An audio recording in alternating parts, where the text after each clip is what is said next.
Bonjour, vous êtes les bienvenus dans la boîte à merveille. Vous êtes priés de vous abonner à cette chaîne et de cliquer sur la cloche pour recevoir les prochaines vidéos. Cette vidéo est intitulée La prière facteur de paix. La prière facteur de paix.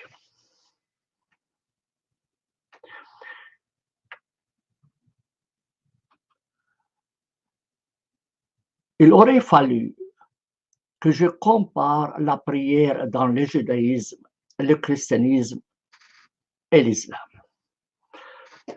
Malheureusement, je ne connais pas bien la prière dans le judaïsme. Je connais quelques éléments de la prière chez les chrétiens, étant moi-même chrétien.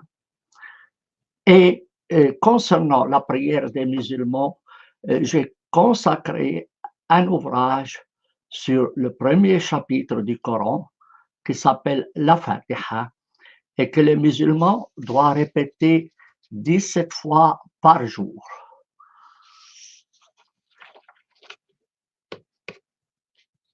J'espère qu'il y aura un juif et un chrétien qui seront assez honnêtes pour expliquer la prière dans ces deux religions.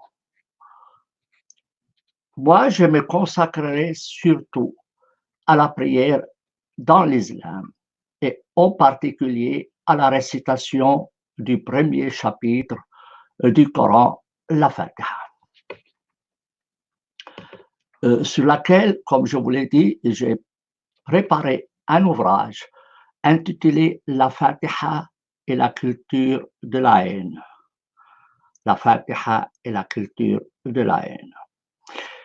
Ouvrage qui est apparu en arabe, en français, en anglais et en allemand. Donc, j'ai consacré un ouvrage sur la Fatiha en français, en anglais, en allemand et en arabe. Le titre français, c'est La Fatiha et la culture de la haine. Et en arabe, Al-Fatiha wa Thaqafat al-Karahiyya.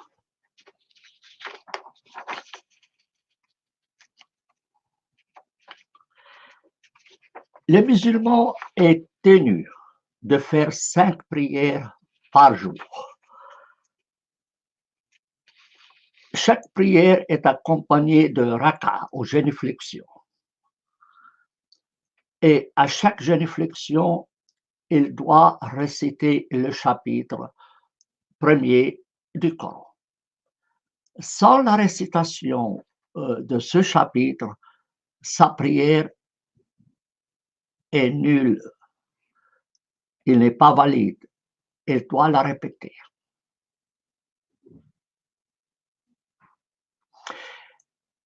Mahomet lui-même, il dit pas de prière pour celui qui ne récite pas la Fatiha.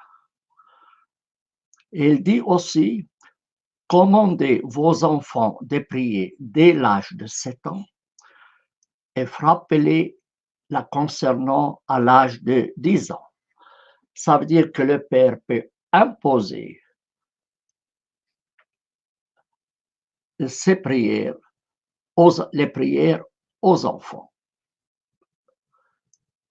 Dès l'âge de 7 ans, il peut les commander de faire la prière et s'ils ne le font pas, à l'âge de 10 ans, il peut les frapper pour les contraindre à prier.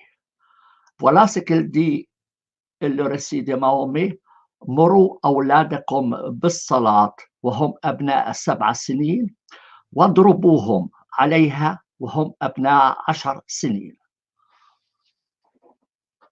Donc, commandez vos enfants de prier dès l'âge de 7 ans et frappez-les la concernant à l'âge de 10 ans. Les prières des musulmans sont réparties comme suit.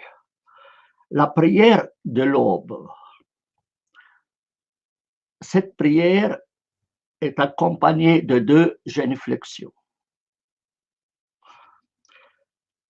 La prière de la mi-journée, elle est accompagnée de 4 génuflexions.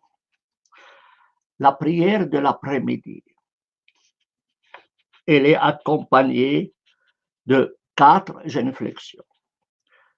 La prière du coucher du soleil, accompagnée de 3 génuflexions. Et la prière du soir, accompagnée de 4 génuflexions. Le total, ça fait 17 génuflexions.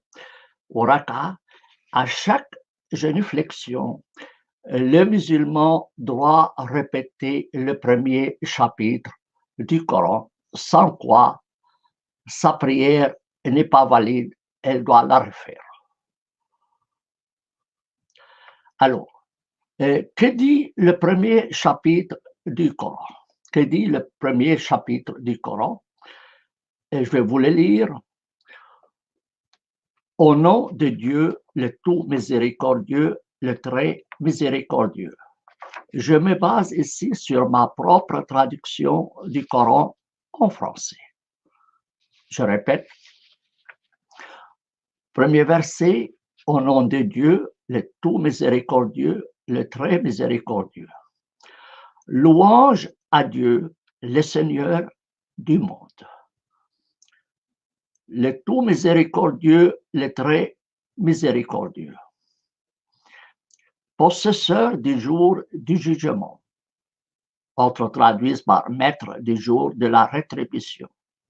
Bon, moi, je l'ai traduit par possesseur du jour du jugement. C'est toi que nous adorons et c'est toi dont nous demandons l'aide. Dirige-nous vers le chemin droit, le chemin de ceux que tu as gratifiés, contre lesquels tu n'es pas en colère et qui ne sont pas égarés. Voilà donc la prière que le musulman doit répéter quotidiennement 17 fois.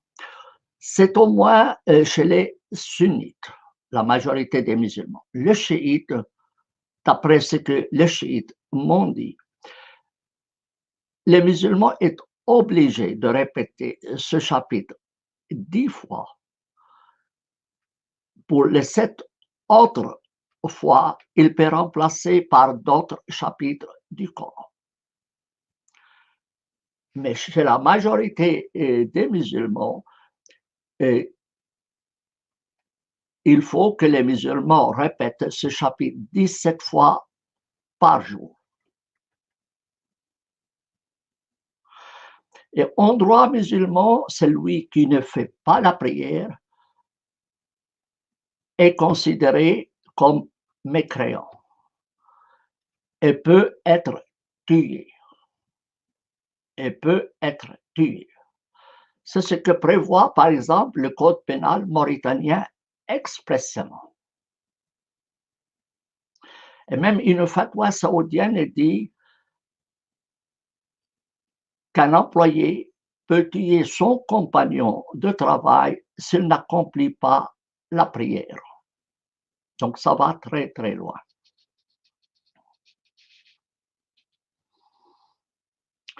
Ce qui pose problème dans ce chapitre, donc la prière quotidienne, ce sont les versets 6 et 7 qui disent ce qui suit.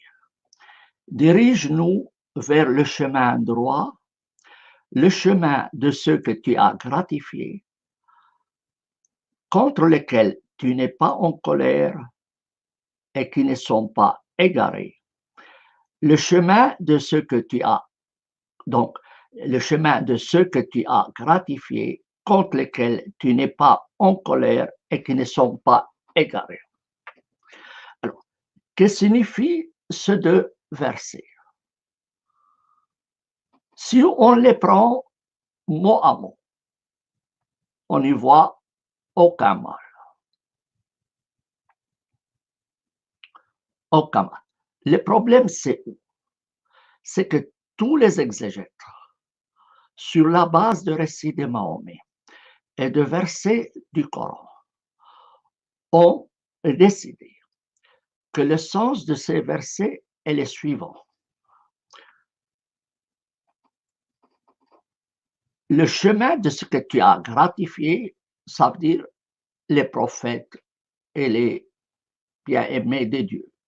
Donc, guide-nous sur le chemin, vers le chemin droit des prophètes et de ceux que tu aimes. Mais par la suite est compliquée, pose un problème.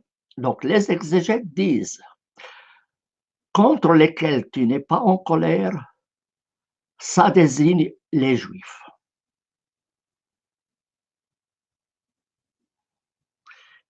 Et qui ne sont pas égarés, ça désigne les chrétiens.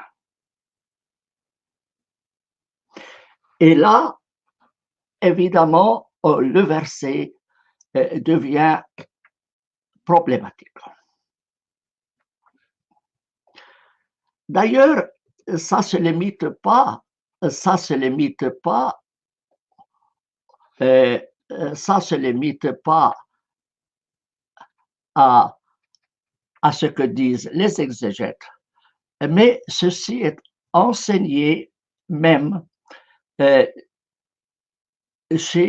dans les écoles des pays arabes. Voilà un cours d'école primaire égyptien qui dit, donc, il demande aux étudiants qui sont les personnes contre lesquelles Dieu est en colère. La réponse qui est donnée par le livre, ce sont les Juifs. Et qui sont les égarés? La réponse, ce sont les chrétiens. Donc, on inculque aux enfants eux-mêmes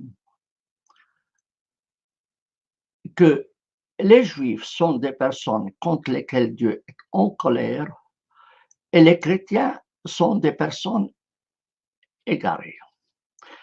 Il y a une personne qui m'écrit ici, ne fais pas confiance aux exégètes. Je vais bien, mais les exégètes, en fait, se réfèrent à des récits de Mahomet qui donnent cette interprétation. Les exégètes n'ont pas inventé cette signification, mais ils se sont basés sur des récits de Mahomet, mais aussi sur de nombreux versets du Coran qui désignent les Juifs comme les personnes contre lesquelles Dieu est en colère et désignent les chrétiens comme les égarés. Les exégètes, certes, ne sont pas infaillibles, mais leur interprétation se base sur des récits de Mahomet et sur des versets du Coran. Donc, c'est une interprétation interne au Coran. Dans mon ouvrage que je vous ai indiqué, j'ai rapporté environ 80 exégètes depuis le début de l'islam jusqu'à aujourd'hui. Le texte arabe de ces exégètes, donc ce n'est pas de moi, ce sont des textes provenant de sites musulmans, dans lesquels ces exégètes affirment à l'unanimité que les personnes contre lesquelles Dieu est en colère sont les Juifs et les égarés sont les chrétiens. Je vous l'ai dit au début, si on prenait le verset comme tel, sans autre interprétation, on peut dire qu'il a un sens général. Le problème se pose du moment où Les récits de Mahomet et le Coran interviennent pour spécifier qui sont les personnes contre lesquelles Dieu est en colère, et il s'agit là des Juifs, et qui sont les égarés, ce sont là les chrétiens. Bien plus, comme je vous l'ai dit, les cours enseignés à l'école primaire dans tous les pays arabo-musulmans. Et je vous donne ici un exemple d'un manuel pour école primaire égyptien, où on dit expressément que les personnes contre lesquelles Dieu est en colère, ce sont les Juifs. Et les personnes égarées sont le chrétien. Et ce n'est pas moi qui ai imprimé ce cours. Et ce n'est pas moi qui l'ai établi. Et ce n'est pas moi qui l'enseigne. C'est ce qu'on enseigne à l'école. Donc, si quelqu'un proteste contre les exégètes, c'est son droit. Mais les exégètes, eux, sont là. Et donc, il doit aller contre les exégètes. Et les exégètes n'ont pas inventé cette interprétation, mais l'ont établie sur la base de récits de Mahomet. Alors, je peux ici vous donner quelques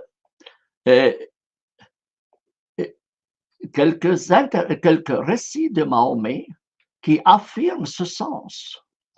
Alors, Ibn Hanbal écrit, je lis en arabe avant tout, إن المغضوب عليهم اليهود وأن الضالين النصارى. Donc, on a posé la question à Mahomet pour lui dire qui sont les personnes contre lesquelles Dieu est en colère et qui sont les égarés. Et il a répondu en arabe, إن المغضوب عليهم اليهود وإن الضالين النصارى. Je vous le traduis. Les gens contre lesquels Dieu est en colère sont les Juifs. Et les gens égarés sont les chrétiens. C'est le recueil de Ibn Hanbal des récits de Mahomet. Le recueil de Al-Tirmidhi rapporte aussi qu'on a posé la question à Mahomet, qui a répondu comme suit. Al-Yahoud maghdoubun alayhim, wa nasara dalal. Je vous le traduis. Les Juifs sont les gens contre lesquels Dieu est en colère et les chrétiens sont les gens égarés ou l'égarement. Le recueil de Tabarani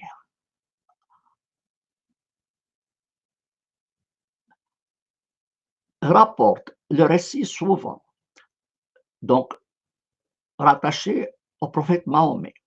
صراط الذين أنعمت عليهم غير المغضوب عليهم اليهود ولا الضالين النصارى.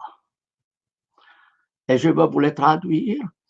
Le chemin de ce que tu as gratifié, contre lesquels tu n'es pas en colère. Et il met une explication, les Juifs, et qui ne sont pas égarés, les chrétiens. Ailleurs, el Tabarani écrit, rapporte le récit suivant, إن المغضوب عليهم اليهود وإن الضالين النصارى. Les gens contre lesquels Dieu est en colère sont les Juifs et les gens égarés sont les chrétiens. Ibn Habban rapporte المغضوب عليهم اليهود والضالون النصارى. Et le recueil de Al-Bayhaqi, هؤلاء اليهود المغضوب عليهم وهؤلاء النصارى الضالين. Ibn al-Athir, donc c'est la même chose. Donc ces Juifs sont les gens contre lesquels Dieu est en colère et ces chrétiens sont les gens égarés. Ibn al-Athir rapporte le récit suivant. المغضوب عليهم اليهود والضالين النصارى. Les gens contre lesquels Dieu est en colère sont les juifs et les gens égarés sont les chrétiens. Et As-Suyuti rapporte ceci: إن المغضوب عليهم اليهود وإن الضالين النصارى. Les gens contre lesquels Dieu est en colère sont les juifs et les gens égarés sont les chrétiens. Maintenant, je vous laisse imaginer l'effet d'une telle prière récitée 17 fois par jour dans la communauté sunnite et au moins 10 fois dans la communauté chiite. Et quel est l'effet d'un tel enseignement donné dans les écoles musulmanes à des enfants d'école primaire? Il rentre le soir, il rentre de l'école, son voisin chrétien ou son voisin juif, il va tout de suite penser, et ça, tous les enfants l'apprennent par cœur parce qu'ils doivent le réciter dans leur prière, il va se dire quoi? Ah, voilà les juifs, les personnes contre Dieu est en colère. Et voilà les chrétiens qui sont égarés selon le Coran, la parole de Dieu. C'est un véritable lavage de cerveau. 17 fois par jour. Ce n'est pas une fois. Mais en plus de ces 17 fois, les musulmans récitent ce chapitre quand ils vont au cimetière. Ils le récitent aussi quand ils établissent un contrat de mariage. Il peut arriver que les musulmans répètent ce chapitre jusqu'à 100 fois par jour. Ça dépend des occasions. Donc, les prières obligatoires sont 5 par jour, accompagnées de 17 génuflexions, et à chaque génuflexion, il y a la répétition de ce chapitre. Et quand ils se marient, quand ils établissent le contrat de mariage devant l'autorité religieuse, ils doivent réciter ce chapitre. Et quand il va sur la tombe de ses morts, il récite ce chapitre. Et dans bien d'autres occasions. Donc, c'est un problème de société. Il n'est pas étonnant qu'il y a tant de haine dans les pays musulmans. Comment voulez-vous faire réciter à quelqu'un 17 fois par jour une prière qui est une incitation claire et nette à la haine? Ajoutons à cela que le sermon du vendredi donné dans les mosquées est accompagné d'une invocation ou plusieurs invocations, à la suite desquelles chaque fois le croyant va dire Amen. Je vais vous lire ces invocations. Ou appelons cela supplication. Voilà ce qu'il dit. Ô Allah, accorde-nous la victoire sur les Juifs qui sont tes ennemis, mais aussi les ennemis de notre religion. Et les croyants répètent Amen. Ô Allah, fais périr les mécréants, les polythéistes et les ennemis de l'islam. Et les croyants dans la mosquée répètent, ajoutent Amen. Ô Allah, éparpille leur nation. Et les croyants disent Amen.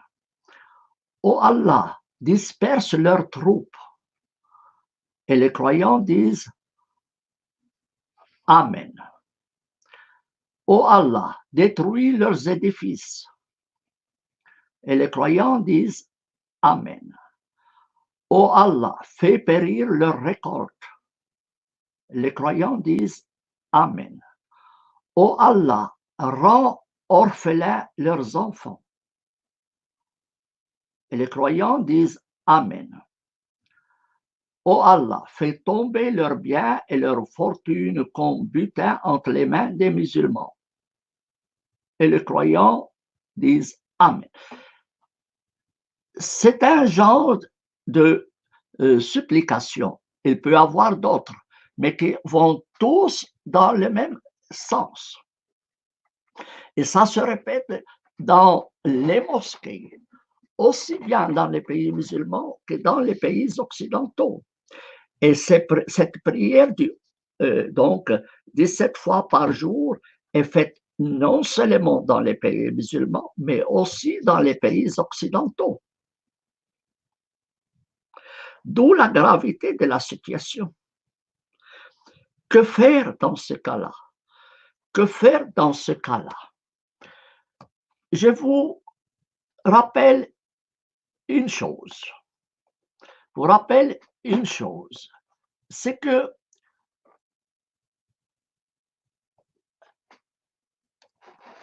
l'acte constitutif de l'UNESCO dit le suivant.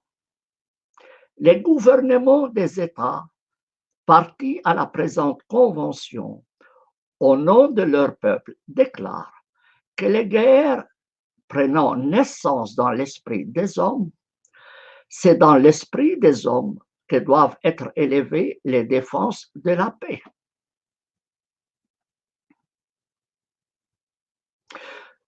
Mais cela va totalement en contradiction avec les prières que les musulmans doivent répéter 17 fois par jour. Et ce n'est pas moi qui les prescris. C'est leur foi qui les prescrit. Et je vous ai donné le sens de ces versets sur la base de récits de Mahomet et les exégètes citent de nombreux versets pour confirmer ce sens. J'ai rapporté dans mon ouvrage environ 80 exégètes qui tous, à l'unanimité, affirment que les gens contre lesquels Dieu est en colère sont les Juifs. Et les gens égarés sont les chrétiens. Donc, on ne vient pas me jeter la pierre. Ce n'est pas moi qui a écrit ces exégètes. Ce sont des exégètes qui font partie d'ailleurs du curriculum des étudiants en théologie.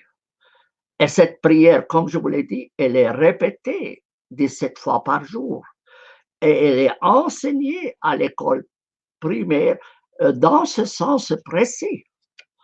Dans ce sens précis. Donc, ce n'est pas de moi tout ce que je viens de vous dire.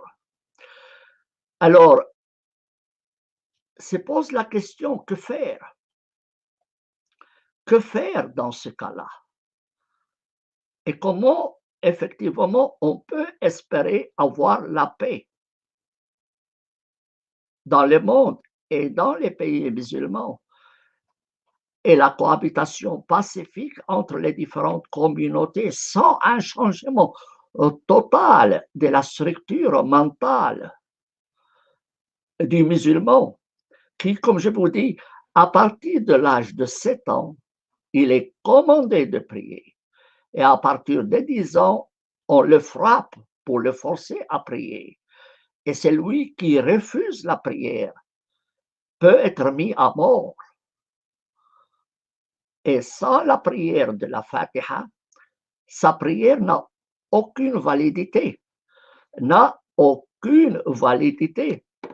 Je vous donne ici, par exemple, mon ouvrage sur, je vais vous l'indiquer comme ça, et comme ça, vous l'avez ici. Alors, je vais vous le donner. Voilà l'ouvrage que j'ai écrit, le titre, La Fatiha et la culture de la haine, avec un titre aussi en arabe, Al-Fatiha wa Thaqafat al-Karahiyya. Et si je vais dans des exégètes, voilà par exemple un exégète où j'ai mis en ombré, vous voyez, les juifs, les chrétiens, les chrétiens, les juifs, les chrétiens, les juifs, les chrétiens, les juifs, les chrétiens, les juifs, les chrétiens, les juifs, les chrétiens. Et donc ça, c'est comment voulez-vous, je reprends la question, comment voulez-vous? Donc j'ai mis le texte intégral des exégètes qui donnent ce sens. Donc, qu'on ne vienne pas me jeter une pierre me disant que j'invente.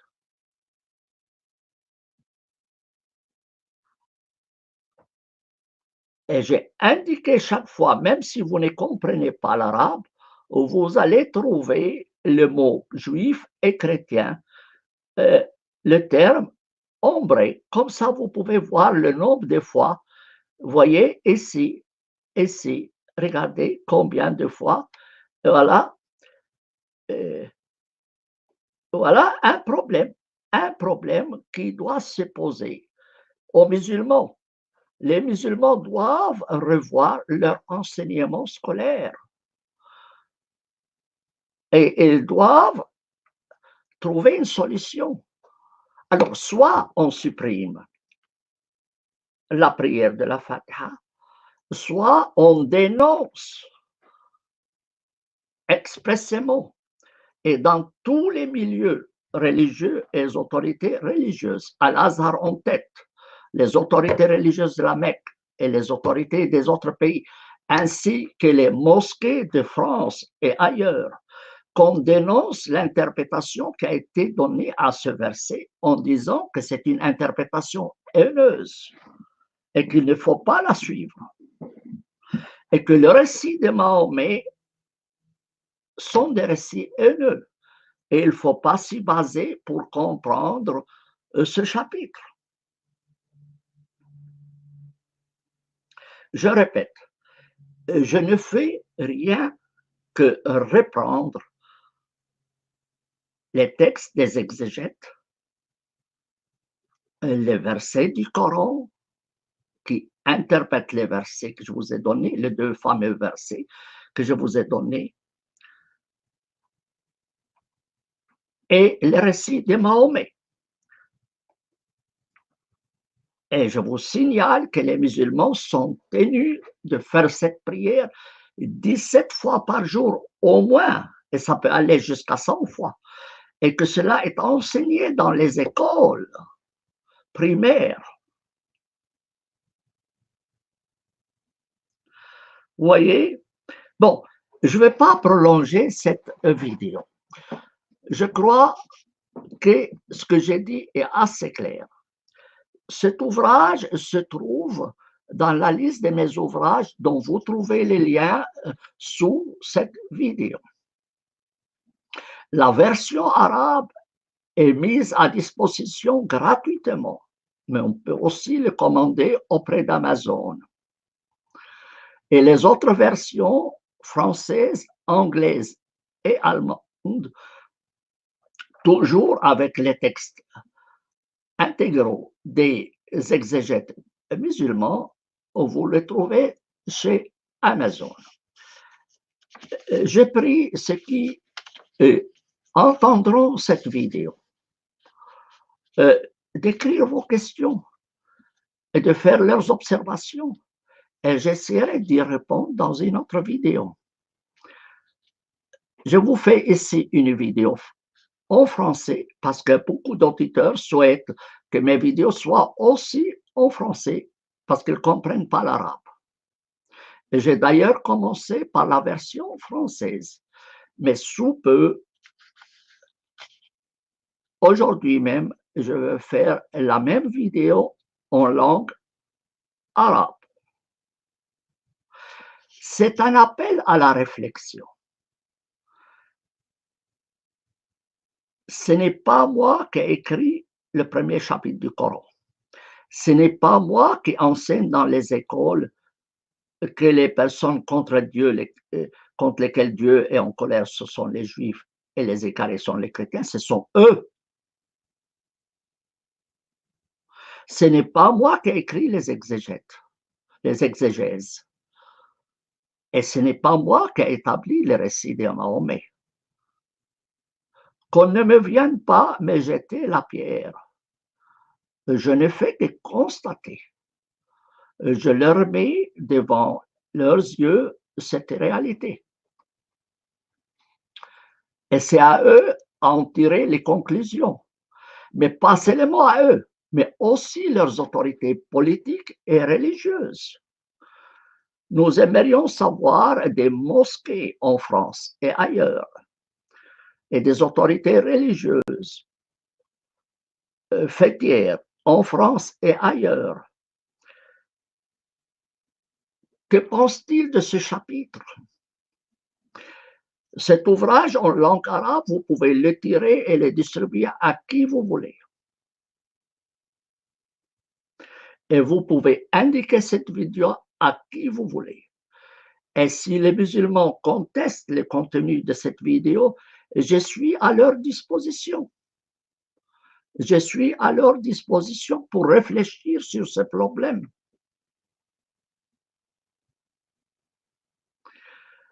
J'arrête ici.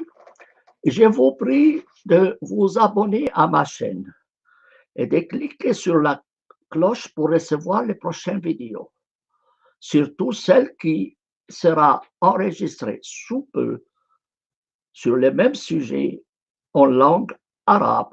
Elle sera intitulée As-Salah Wasila Lissalam. As-Salah Wasila Lissalam. Donc, la prière, facteur de paix. Donc, la prière peut inciter les gens à plus de paix, comme il peut leur inciter à de la haine. Bien, je vous remercie de m'avoir suivi et je vous souhaite une belle journée. Et je répète, si quelqu'un conteste ce que j'ai dit dans cette vidéo, qu'il m'écrive et je lui répondrai.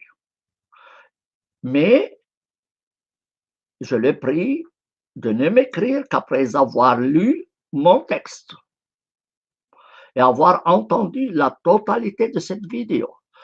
Je ne voudrais pas des réactions simplement émotionnelles. Je suis prêt à établir un dialogue positif et objectif. Qu'on ne me vienne pas m'accuser de quoi que ce soit. Le texte que j'ai publié est public. Il est à disposition de tous. Ce n'est pas un texte secret. Vous pouvez tous le lire en 4 langues, français, anglais, allemand et arabe. Bien. Sur ce, je vous souhaite une bonne soirée et une bonne nuit. Au revoir.